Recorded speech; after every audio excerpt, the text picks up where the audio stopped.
विधानसभा अध्यक्ष राहुल नार्वेकर अडचणीत सापडण्याची शक्यता आहे। कुलाबा इथं राहुल नार्वेकर यांनी इतर राजकीय पक्षांच्या उमेदवारांना धमकावून अर्ज भरू दिले नसल्याची तक्रार राज्य निवडणूक आयोगाकडे करण्यात आली आहे। या तक्रारीची दखल घेत आयोगाने पालिका आयुक्तांना या संदर्भातील अहवाल पाठवण्याचे निर्देश दिले। कुलाबा मतदारसंघातील प्रभाग क्रमांक 225, 226 आणि 227 मधून राहुल नार्वेकर यांचे बंधू मकरंद नार्वेकर, बहीण गौरवी शिवलकर आणि बहिणी हर्षदा नार्वेकर या तिघांनी अर्ज दाखल केले।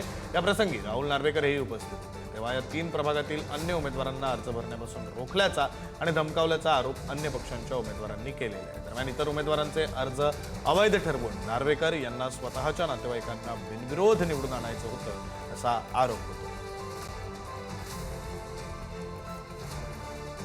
नार्वेकरनी हे फरमान दिलं की आता 5 वाजता आहे, याच्या बाहेर जे लोक आहे तुम्ही त्यांना आत येऊ देऊ नका, आणि त्यांनी सगळी इलेक्शन प्रोसेस त्यांच्या हातात होती। आरोप तर फक्त पपेट होतं। हे आमचा थेट आरोप आहे। आम्ही सीसीटीव्ही फुटेज मागली आहे। एससीसीने म्हटलंय की ते त्याच्यावर इन्क्वायरी करणार, पण ती इन्क्वायरीची रिपोर्ट आतापर्यंत आली नाही आहे। आरोप तर ऍब्सोल्युटली अडॅमेंट आहे आणि तो काय जबाब सुद्धा देत नाही। एक जबाब दिलाय, त्यांनी सांगितलं ते इलेक्शन प्रक्रियासाठी नाही आले होते। जर राहुल नार्वेकर इलेक्शन प्रक्रियासाठी नाही आले होते तर कशाला आले होते?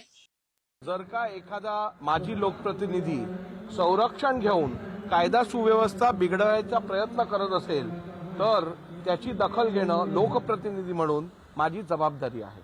सर, नेमका प्रकार काय घडला होता? नाही, मला माहितच नाही तुम्ही कुठच्या व्हिडिओबद्दल तुम्ही बोलत आहात त्याची मला खबर नाही। परंतु जे मला त्या दिवशी इकडे मी माझ्या उमेदवारांबरोबर अर्ज भरण्यासाठी आलेलो त्यावेळेला घोळका घालून कायदा सुव्यवस्था बिघडवण्याचं काम काही लोक करत होते, त्यांना मी पोलिसांना समज देण्याची विनंती केली।